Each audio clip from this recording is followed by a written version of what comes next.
അടിപൊളി. Ronaldo Mamalla, Ronaldo മാമി. Correct മാമി. പിള്ളേർക്കൊരു പണിയില്ല. എന്നിട്ട് റൊണാൾഡോ അച്ഛന് അവരുടെ മുമ്പിൽ കയറി ഇരുന്നും കൊടുക്കുക. ചിത്രകാരികളായ എന്റെ മക്കൾക്ക് വേണ്ടിട്ട് ഞാനൊരു ക്യാൻവാസ് ആയി ലില്ലിപ്പണ്ടേ. ഇനി എന്താണ്? ചിത്രകാരികൾക്ക് ഒരു പണിയില്ലേ? ഒരു വാസനെ വളർത്തിക്കൊണ്ട് വരണം നമ്മളാണ്. എടി എടി ഇവിടെ ഒരു കുത്തുമുടിട്ട് എന്നാലേ കറക്റ്റ് ആകത്തുള്ളൂ. Beauty spot. അതാണോ?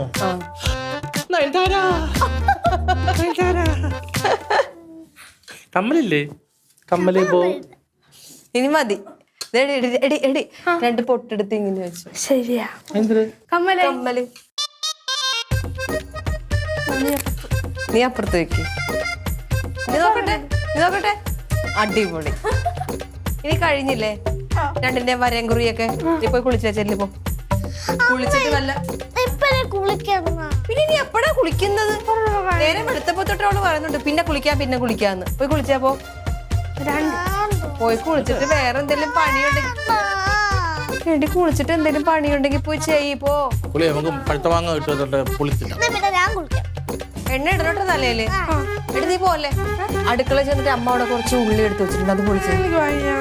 എടി എന്തുവാണ് ഇത്? കണ്ട ഒരു പണി പറഞ്ഞപ്പോ 2ഉം കുളിക്കാൻ പോണു.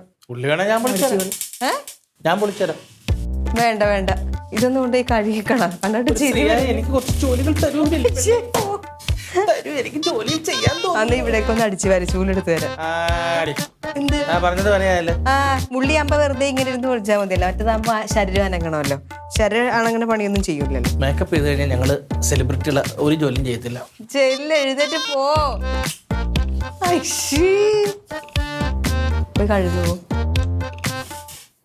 പിള്ളേരോരോ കാര്യങ്ങൾ.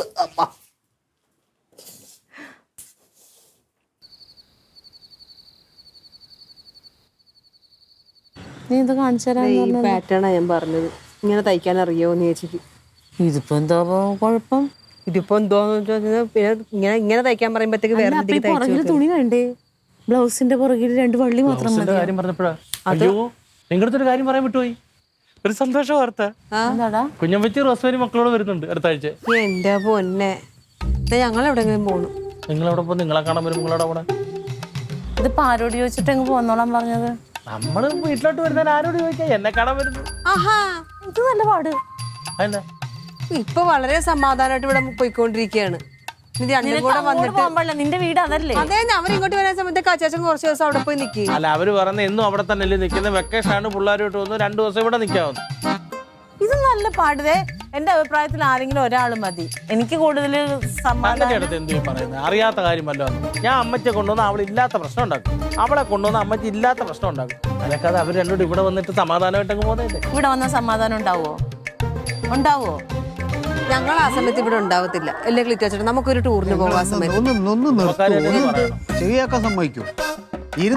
സ്വന്തം പല്ലിനെ കുത്തി നാട്ടിക്കാണ്. കുടുംബക്കാരെ കുറിച്ച് വേറെ ആരെങ്കിലും കുടുംബക്കാരെ കുറിച്ചല്ല, നിങ്ങളുടെ കുടുംബക്കാരെ കുറിച്ചാ പറയുന്നത്. വലിയ തൊന്തരം. എന്ത് ഞങ്ങളുടെ കുടുംബത്തിൽ എന്ത് ഇത്ര മാത്രം പ്രശ്നക്കാരുള്ള? ആകെ ഒരാളുണ്ടെന്ന് പറഞ്ഞോണ്ട് അപ്പൊ ആള് പ്രശ്നമാണെന്ന് അറിയാലോ.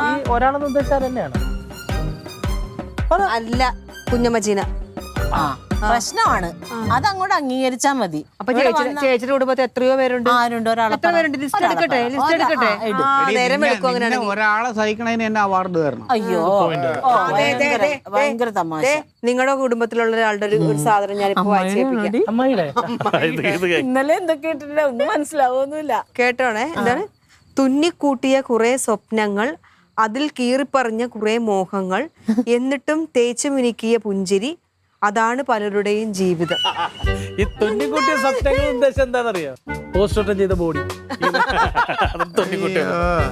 ഇതിനെന്ത് കുഴപ്പം അതിന്? അല്ല, അതിനകത്ത് എന്തോ ഉള്ളത് അത് പറ. എടാ, അതെ, അത് നിസ്സാര സാധനമല്ല. അതൊരു ഹൈ റേഞ്ച് ഫിലോസഫിയാണ്. അത് കാര്യമുണ്ടത്. നിനക്ക് മനസ്സിലാവാത്തോണ്ടാ. അതൊക്കെ വേറൊരെണ്ണം കൂടെ ഉണ്ട്. മനസ്സറിഞ്ഞ് ഒരാളെ ഒരിക്കലും വെറുക്കാൻ കഴിയില്ല. മനസ്സറിഞ്ഞ് ഒരാളെ ഒരിക്കലും വെറുക്കാൻ കഴിയില്ല. പകരമായി എത്തുന്നവരാരും പകരം വെക്കപ്പെടുകയുമില്ല. പക്ക പൈങ്കിളി. ഇതേത് അതെങ്ങനെയുണ്ട്? ഫിലോസഫിയാ? കുഴപ്പമില്ല. Orange philosophy. എന്നാ ഒരു കുഴപ്പമില്ലെങ്കിൽ ഞാൻ ഇതേപോലെ ഒരെണ്ണം കൂടെ എഴുതിയിടട്ടെ. അതെ. ആ. അല്ല, നീ ഇട്ടാന്ന് പറഞ്ഞാൽ ഇതിനകത്തൊരു നഷ്ടപ്രണയത്തിന്റെ ഒരു സംഭവം കിടപ്പുണ്ട്. നീ ഇത് സ്റ്റാറ്റസ് ആക്കിയിട്ട് കഴിഞ്ഞാൽ നീ ഇപ്പൊ എന്നെ പ്രണയിച്ചു, എന്നെ കല്യാണം കഴിച്ചു, സുഖമായിട്ട് സന്തോഷമായിട്ട് ജീവിക്കുന്നുണ്ട്. നിനക്ക് വേറെ നഷ്ടപ്പെട്ടൊന്നും ഇല്ലല്ലോ. നീ നിനക്ക് വേറെ പ്രണയം വല്ലതും ഉണ്ടോ? ഞാൻ അറിയാതെ. ഇല്ലല്ലോ. അപ്പൊ അമ്മായിക്ക് അമ്മാവനെ കല്യാണം കഴിക്കുന്നതിന് മുമ്പ് വേറെ പ്രേമം ഉണ്ടായോ? ഉണ്ടായിട്ടുണ്ടാവാം. ഓ, അതിന്റെ നഷ്ടബോധമായിരിക്കും. അമ്മാവൻ ആ പ്രേമത്തിന്റെ അത്ര എത്തണില്ല. ആയിരിക്കാം. അമ്മാവന് ചീരയും ചീരകൃഷിയും മറ്റേ വെണ്ട കൃഷിയും അതൊക്കെ അല്ലേ ഉള്ളൂ. അമ്മാവൻ നല്ല അസലായിട്ട് പ്രേമിക്കാൻ. ചേച്ചി കണ്ടിട്ടുണ്ടോ പ്രേമിക്കുന്നത്? എടി ഇതേ ആ വാഴത്തടേന്ന് നമ്മളെ എടുത്തോണ്ട് വന്ന അമ്മാവൻ അവിടെ പോയി കെട്ടിപ്പിടിച്ചത് പ്രേമല്ലേ? അമ്മായി ആന്നും പറഞ്ഞതേ ആ ചേച്ചി അത് കല്യാണം കഴിക്കുന്നതിന് മുന്നേ അല്ലേ? കല്യാണം കല്യാണം കഴിച്ചു കഴിഞ്ഞപ്പോഴത്തേക്ക് പ്രേമം അവരുടെ ഇടയിൽ നിന്ന് നശിച്ചു പോയിട്ടുണ്ട്. കല്യാണം കഴിച്ചു കഴിഞ്ഞാൽ പിന്നെ എന്തിനാ പ്രേമിക്കണേ? കല്യാണം കഴിഞ്ഞാലും പ്രേമിക്കണം. അതാണ് അതിന്റെ അത് വേറെ ഒരു എന്നാ നിന്റെ വലതുവശത്തിരിക്കുന്ന ആളോടൊന്ന് ചോദിച്ചാൽ കല്യാണം കഴിഞ്ഞിട്ട് വല്ല പ്രേമവും പ്രേമിച്ചിട്ടുണ്ടോ? അതുകൊണ്ടാണ് നിങ്ങളുടെ ലൈഫ് ഇത്രയും ബോറായി പോയത്. പ്രേമിക്കുന്നില്ല. എന്നെ ഏട്ടനെയൊക്കെ നോക്ക്, ഇപ്പോഴും ഞങ്ങളെ പ്രേമിക്കുക. അത് ശരിയാ. നിങ്ങളെ പ്രേമിച്ചു നോക്കോലോ. നീറ്റോനൊന്നും പറയാനില്ലേ? നീറ്റോ അല്ല, ഞാൻ എന്ത് പറയാൻ? ഇല്ല, ഇവിടെ പ്രണയം കാണുന്നുണ്ടല്ലേ, പോലീസുകാരന്റെ പ്രണയം. അതാണ് പ്രണയം. എടീ, പ്രണയം എന്തുകൊണ്ട് അത് ഞങ്ങളുടെ ഒരു കാലഘട്ടത്തിൽ ഉണ്ടായിരുന്നു. അത് ഞങ്ങൾ ഉള്ളിൽ കിടപ്പുണ്ടോ ഇല്ലടി? ഒരു കാലത്ത് ഇപ്പൊ ഇല്ലല്ലോ. ഇന്നലെ ഞാൻ അവർക്ക് നാരങ്ങ മുട്ടായി മേടിച്ചോണ്ട് കൊടുത്ത ആരും അറിയാതെ. കോടിയോടന്ന് ഇപ്പോഴും ഉണ്ട് ഞങ്ങൾ പറഞ്ഞ് ഇപ്പൊ പ്രേമിക്കുന്നില്ലെന്ന്. മുതുക്ക് പ്രണയമുണ്ട്, മുതുക്ക് പ്രണയം. നീ പോയിക്ക, നീ നിന്റെ വീട്ടിൽ റോസ്മേരിനെ വല്ലയിടത്ത് നിർത്തിയിട്ടാണ് അവൻ പ്രേമത്തിന്റെ കാര്യം പറയുന്നത്.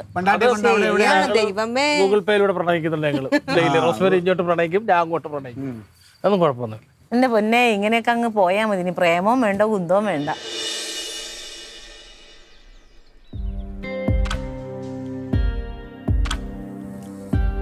ഇതിപ്പോൾ വീടിൻ്റെ അടുത്ത വളവിലൊരു ഹോട്ടലുണ്ട്. വേണമെങ്കിൽ എനിക്ക് എന്നും അവിടെ പോയിട്ട് ഭക്ഷണം കഴിക്കാം. അപ്പോൾ ആ കടക്കാരനും അടുത്തുള്ളവരൊക്കെ ചോദിക്കും, എന്താ വീട്ടിലെ വെപ്പം തീരുന്നില്ല, അവിടെ വെച്ചൊന്നും തരുന്നില്ലേ, ആരും എങ്ങനെങ്കിലുമൊക്കെ പോവാണോന്ന് ചോദിച്ചാൽ നാണക്കടല്ലേ?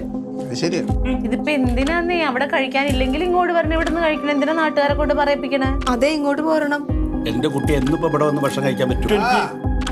വേണ്ടിയിരുന്നില്ല. വയസ്സുകാലത്ത് കല്യാണം കഴിക്കേണ്ടിരുന്നില്ല. ഒറ്റയ്ക്കാണെങ്കിൽ എവിടെയും പോയി തിന്നാം. അമ്മാവ് എവിടെയാണ് പോണത് അമ്മായി? എൻ്റെ ക്ലേറ്റ് ഒന്നും പറയണ്ട. നേരം വെളിച്ചായി കഴിഞ്ഞാൽ സാരി ഉടുത്തിട്ട് കൂട്ടുകാരുടെ വീട്ടുകളിലെന്ന് പറഞ്ഞിട്ട് മല്ലികയോ സിന്ധു ആരുടെയൊക്കെ വീട്ടിലേക്കാന്നും പറഞ്ഞിട്ട് വീട്ടിലുള്ള ചീരക്കട്ടോ അല്ലെങ്കിൽ വെണ്ടക്കായോ എന്തൊക്കെ പച്ചക്കറി ഇളിച്ചാൽ ഓരോ ദിവസവും ഓരോന്നും എടുത്തിട്ട് അങ്ങോട്ട് ഇറങ്ങിപ്പോവും. എന്നിട്ട് വൈകുന്നേരം ഇങ്ങോട്ട് കയറി കൊണ്ടുവരും. സംഭവം അത് തന്നെ. ഇതൊക്കെ കൊണ്ട് പുറത്ത് വിറ്റിട്ട് പുറത്തുള്ള ഹോട്ടലിൽ കയറി മൃഷ്ടാന ഭക്ഷണം. അമ്മായി ഏരിയായിട്ട് നല്ല തടിയും വെച്ചിട്ടുണ്ട്. എന്താന്ന് ചോദിച്ചാൽ വല്ലതും പറയണ്ടേ? നീ അങ്ങോട്ട് ചോദിക്കണം, എന്താണ് ഈ വീട്ടിലെ ജോലിയൊന്നും ചെയ്യാത്തതെന്ന്. നീ അവളെ കെട്ടിയോനല്ലേ? എവിടെ അടി കെട്ടി ഒരുങ്ങി പോണം ചോദിക്കും അങ്ങോട്ട്. ചോദിച്ചാ വല്ലത് കേക്കണ്ടേ? ഒന്നും മിണ്ടാണ്ട് ഒരു മൂലയ്ക്ക് പോയിരിക്കും. എന്നിട്ട് ആ ഫോൺ എടുത്തിട്ട് ഇങ്ങനെ നോക്കിയിട്ട് ഇടയ്ക്ക് ഇങ്ങനെ ചിരിക്കും. വട്ടാന്നാ തോന്നുന്നു പെണ്ണിന്. ഇത് വട്ടൊന്നും അല്ല. അമ്മായിക്ക് നല്ല മാറ്റമുണ്ട്. എനിക്ക് തോന്നിയതാ. ഇതെന്നാന്നറിയോ, ആ മറ്റേ എന്താണ്ട് പൂർവ്വ വിദ്യാർത്ഥി സംഘം, അതിന് ശേഷമാണ് ഈ മാറ്റം വന്ന് എനിക്ക് തോന്നി. അതിനുശേഷമാണ് ഈ മാറ്റങ്ങൾ തുടങ്ങിയത്. ഇപ്പൊ പത്രത്തിലൊക്കെ രണ്ടുമൂന്ന് വിഷയങ്ങൾ വന്നു. പൂർവ്വ വിദ്യാർത്ഥി ഇങ്ങനെ പോയി അവസാനം പഴയ കാമുകനൊത്ത് പോയി എന്നൊക്കെ പറഞ്ഞ് വാർത്തകൾ വന്നു. അല്ല, അങ്ങനെ അമ്മായി അങ്ങനെയല്ല ഞാൻ പറഞ്ഞത്. അപ്പൊ അതൊക്കെ ഒരു വാർത്തകളിൽ ഇങ്ങനെ വന്നോണ്ട് ഞാൻ പറഞ്ഞത്. പക്ഷെ ഇതങ്ങനല്ല, ഇത് വേറെന്തോ ആണ്. എന്തോ അവൾക്ക് പറ്റിയിട്ടുണ്ട്. ഇനി സർക്കിട്ട് അടിക്കാൻ പോകുമ്പോ വിടാതിരിക്കുക. അത് തന്നെയാണ്. ഇൻസ്റ്റാഗ്രാമിലുണ്ട്. അതേത് ഗ്രാമം? അത് ഫോണിലൊക്കെ ഉള്ള ഒരു ആപ്പാണ്. നിനക്കെങ്ങനെ അറിയാം? നീ കണ്ടാ? എന്റെ മുന്നേ ഞാനിതൊന്നും പറഞ്ഞില്ലല്ലോ. ഓ, ആരെയും വിശ്വസിക്കാൻ ഫോണുണ്ടോ? ഓ, അത് ശരി. നിന്റെ ഫോണിന്റെ അപ്പൊ നിനക്കും ഉണ്ടാവും. അമ്മ അവിടെ ഗിരിജാമ്പ ഭയങ്കര ഫാഷൻ സ്റ്റൈലിൽ നിൽക്കുന്നു.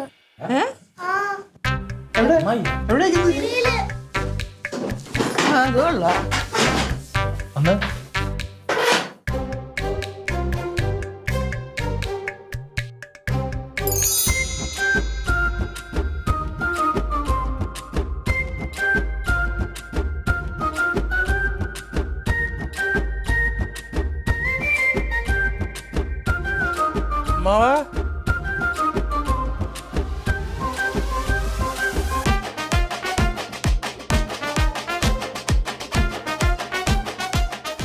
പണ്ടെങ്ങാണ്ടൊരു നാടുണ്ടാർന്നേ, ആ നാട്ടിൽ ഒരു പുഴയുണ്ടാർന്നേ, ആ പുഴ നിറയെ മീനുണ്ടാർന്നേ, ആ മീനിനു മുങ്ങാൻ കുളിരുണ്ടാർന്നേ.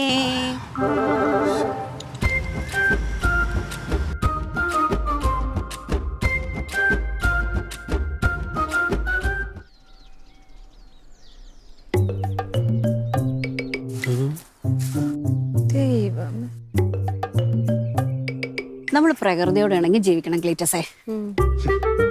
അതെ, പ്രകൃതിയും മനുഷ്യനും തമ്മിൽ ഒരു ആത്മബന്ധം ഉണ്ടല്ലോ. അതുകൊണ്ട് തന്നെ നമ്മൾ പൂക്കളോടും പൂമ്പാറ്റകളോടും പൂമ്പൊടിയോടും പുഴുക്കളോടും പുല്ലിനോടും ഒക്കെ സംസാരിക്കണം, സംവേദിക്കണം. വട്ടെന്നാണ് പറയുന്നത്. വട്ടല്ല മുഴുവട്ട്.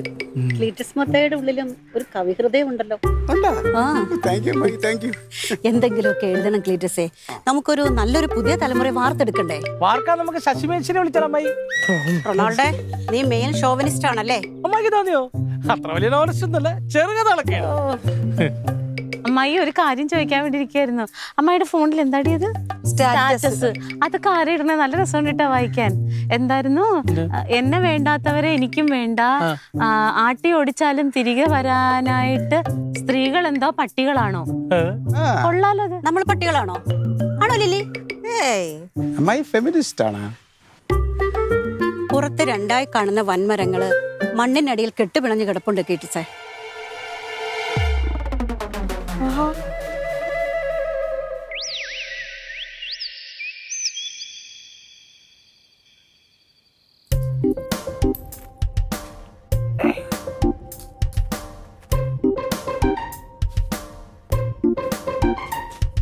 ഗിരിജ, നിനക്കിത് എന്താ പറ്റി? എനിക്കെന്ത് പറ്റാൻ? പറ്റിയതൊക്കെ ഇവിടെ ഉള്ളവർക്കല്ലേ. ഞാൻ ഒരു നേരം ആഹാരം ഉണ്ടാക്കി തന്നില്ലെന്ന് പറയും. നിങ്ങൾ എന്തൊക്കെ ഇവിടെ ഒന്ന് പറഞ്ഞത്? അത് പിന്നെ നീ എന്നോട് പറയേണ്ട ഓരോ കാര്യത്തിന് പുറത്തിറങ്ങി പോയി കഴിഞ്ഞാൽ പിന്നെ പറയണ്ടേ? നിങ്ങൾ പോകുമ്പോഴൊക്കെ എന്നോട് പറഞ്ഞിട്ടാണോ പോകുന്നത്? ആഹാ, ഞാൻ ഈ കുടുംബത്തിലെ കാര്യങ്ങൾ നോക്കുന്ന കുടുംബനാഥനല്ലേടി. എനിക്ക് ഓരോ കാര്യത്തിന് പുറത്തിറങ്ങേണ്ടി വരില്ല. അതൊക്കെ എന്നോട് പറയാൻ പറ്റുമോ? അപ്പൊ ഈ കുടുംബനാഥന്മാർക്ക് എന്തോ കൊമ്പ് വല്ലതും ഉണ്ടോ? നിനക്കിടെയായിട്ട് നല്ല മാറ്റം ഉണ്ട് കേട്ടാ. നീ നിങ്ങളുടെ ഈ പൂർവ്വ വിദ്യാർത്ഥി സംഗമത്തിന് പോയി വന്നതിന്റെ ശേഷമാണ് നിനക്ക് ഈ മാറ്റം. അതെ, ഞാൻ ചെറുപ്പം മുതലേ കവിത എഴുതാറുണ്ട്. പഴയ സുഹൃത്തുക്കളെ കണ്ടപ്പം സോഷ്യൽ മീഡിയയിൽ ഈ കവിതാ ഗ്രൂപ്പ്, കവിതാ ഗ്രാമം എന്നൊക്കെ പറയുന്ന ഗ്രൂപ്പുകളുണ്ട്. അതിലേക്ക് എൻ്റെ ചെറിയ ചെറിയ കവിതകൾ ഞാൻ അങ്ങോട്ട് എഴുതിയിട്ടു. ഇപ്പൊ എനിക്ക് എന്തോരോ ഫാൻസാ. ഞാൻ ഹാപ്പിയാ. അതെ, നിങ്ങൾ ഈ ചീരവിത്തൊക്കെ വിതറിയിട്ട് അതിങ്ങനെ കിളിച്ചു വരുമ്പോഴും അതിങ്ങനെ കട്ട് ചെയ്യുമ്പോഴും ഒക്കെ ഉണ്ടാകുന്ന ഒരു സന്തോഷം ഇല്ലയോ? അത് എനിക്ക് ഈ കവിത എഴുതുന്നതിലൂടെ കിട്ടാറുണ്ട്. പക്ഷെ ഇവിടെ ഉള്ളവരൊക്കെ പറയുന്നത് ഇതിന്റെ കിളി പോയി എന്നാ പറയുന്നത് ഇവരൊക്കെ. അതെനിക്ക് മനസ്സിലായി. വാ കിടക്കാം. കിടക്കുന്നില്ലേ? ആ വാ.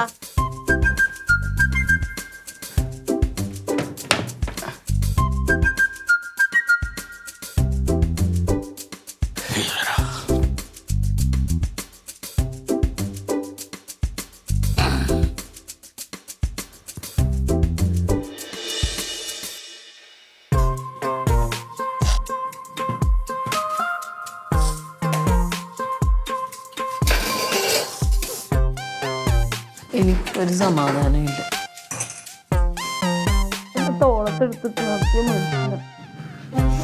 ജീവിതം അങ്ങനെ എന്നെ പോലെ നശിച്ചോ ഞാൻ സമ്മതിക്കില്ല. നീ പറയണത് നിന്റെ ജീവിതത്തിൽ ഇപ്പൊ എന്താ കുഴപ്പമല്ലോ സംഭവിച്ചാ? നശിച്ചാ? അങ്ങനെ സംസാരിക്കണം. സ്വയം ഒന്ന് ചോദിച്ചു നോക്ക്. അതിന്റെ പിന്നെ ചർച്ചയ്ക്ക് വെക്കാം. ഇപ്പൊ അതല്ല ഇവിടുത്തെ പ്രശ്നം. നമ്മളിരിക്കുന്ന എന്തിനാ? അമ്മാവിന്റെ കാര്യത്തിൽ തീരുമാനം എടുക്കാം. ഞാൻ പറയുന്നത് നല്ലൊരു മന്ത്രവാദി എൻ്റെ പരിചയത്തിയുണ്ട്. അവരെ കൊണ്ടൊന്ന് പ്രശ്നം വെപ്പിക്കാം. ചുട്ട കോഴിയെ പറപ്പിക്കുന്ന ടീമാണ്. എന്നിട്ട് ആ കോഴീനെ എടുത്ത് തിന്നാനല്ലേ? വേണ്ട. ഇപ്പൊ രണ്ടും കൂടെ എങ്ങനെ ഇങ്ങോട്ട് വരുമോ? അതൊന്നും വരാത്ത രീതിയിൽ ഞാൻ കാര്യങ്ങൾ ഞാൻ മൂട്ടിയിട്ടിട്ടുണ്ട്. മാത്രം ഭീകരത ഇല്ലായിരുന്നു. അങ്ങനെയല്ലടാ, നമ്മൾ കാര്യങ്ങൾ ചെയ്യുമ്പോൾ എപ്പോഴും ഒരു പടി മുന്നിൽ. കേട്ടിട്ടില്ലേ, ഓടുന്ന പട്ടിക്ക് ഒരു മുഴം പട്ടി അല്ല, ഒരു മുഴം മുന്നേ.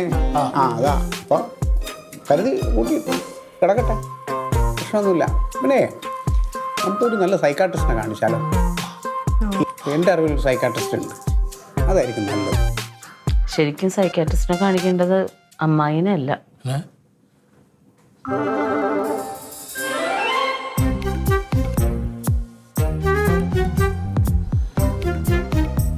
നിങ്ങളുടെ പൊട്ടങ്ങളെ നിർത്താവോ? ഇനിയിപ്പൊ അമ്മായി നമുക്ക് എങ്ങനെയും രക്ഷിക്കണ്ട, അതിനുള്ള വഴി എന്താന്ന് വെച്ചാൽ നോക്ക്. വെറുതെ അതിനുള്ള വഴിയെല്ലാം തെളിഞ്ഞു വരുന്നുണ്ട്.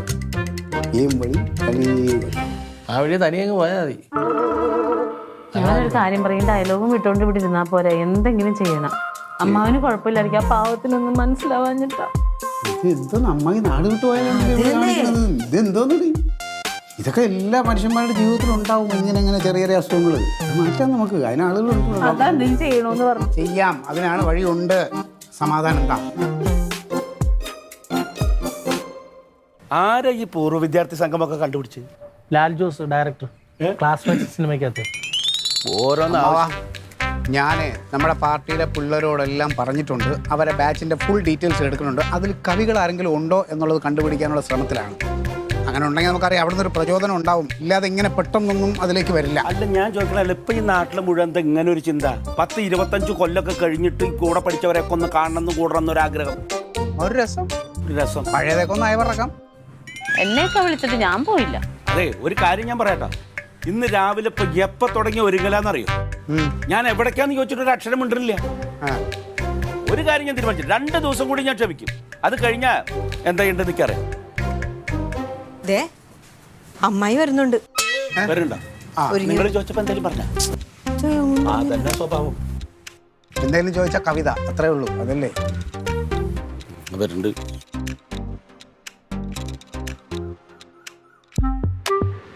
നമസ്തേ. എവിടേക്കാ അമ്മായി? ഒരു കവി സമ്മേളനം. വെറും കവികളല്ല, നിമിഷ കവികളുടെ സമ്മേളനം. പറഞ്ഞ അമ്മായി നിമിഷ നേരം കവിത എഴുതും. ഭയങ്കര കഴിവാ. എടാ, അവരൊരു വിഷയം തരും. അത് നമ്മുടെ മനസ്സിന്റെ അഭ്രപാളികളിലിട്ട് മുത്തുകളായി വിരിയിച്ച് ആ മുത്തുകൾ മാലയായി കോർത്ത് നമ്മൾ അവതരിപ്പിക്കും. അമ്മായിക്ക് മാലയൊക്കെ ഉണ്ടാക്കാൻ അറിയാവോ? ഇതങ്ങനെ ഉണ്ടാക്കിയതാണോ? കഷ്ടം തങ്കം. ലോകം വിശാലമാണ്. ഭാവനകൾക്ക് അതിർവരമ്പുകളില്ല. നമ്മളോട് സംവദിക്കാനും നമ്മളെ കേൾക്കാനും ആളുണ്ടെങ്കിൽ നമ്മളിലെ കലാകാരികൾ ഉണരും. മനോഹരമായിട്ടുണ്ട് അമ്മായി. അമ്മായി, അമ്മായിയുടെ വേഷവും അമ്മായിയുടെ ഭാഷയും ഈ വസ്ത്രധാരണവും എല്ലാം ശരിക്കും ഒരു കവയത്രിയെ പോലെ തന്നെയുണ്ട്. അമ്മായി ധൈര്യമായിട്ട് മുന്നോട്ട് നീക്കോ. പിന്നെ അതിനിടയ്ക്ക് ഒരു ചെറിയ കാര്യം, ഞങ്ങളെ ഈ പാവം കൊച്ചു കർഷകന് എന്ത് ചെയ്യും എന്നുള്ളതിനെ കുറിച്ചും ധാരണയായ. അതെ, ഇന്നലെ ഞാൻ കവിത അവതരിപ്പിച്ചപ്പം അവരെനിക്ക് തന്നതാണ് ഈ പൊന്നാട. ഇത് ഞാൻ എൻ്റെ ചേട്ടന്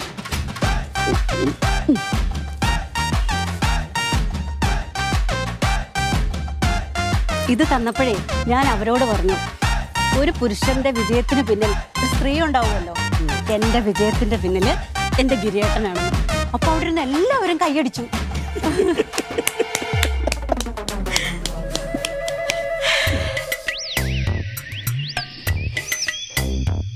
ഇവളുടെ ആഗ്രഹം ചെറുതോ വലുതോ എന്നുള്ളതല്ല, അതിന് സപ്പോർട്ട് ചെയ്യാണ് നമ്മൾ ചെയ്യേണ്ടത്. ഏതൊരു ഭാര്യയുടെ ആഗ്രഹങ്ങളും സാധിച്ചു കൊടുക്കുന്നവനാണ് ഒരു നല്ല ഭർത്താവ്. എനിക്കൊരു നല്ല ഭർത്താവാനാണ് ഇഷ്ടം.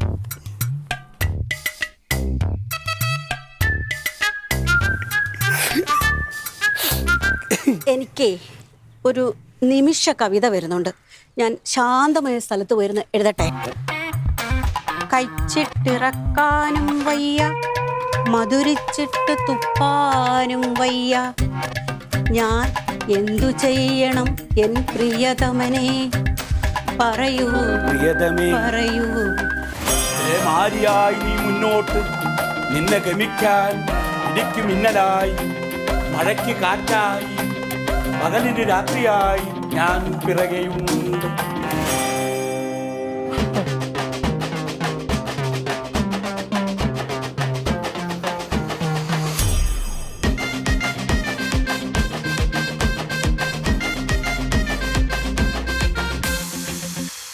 Audience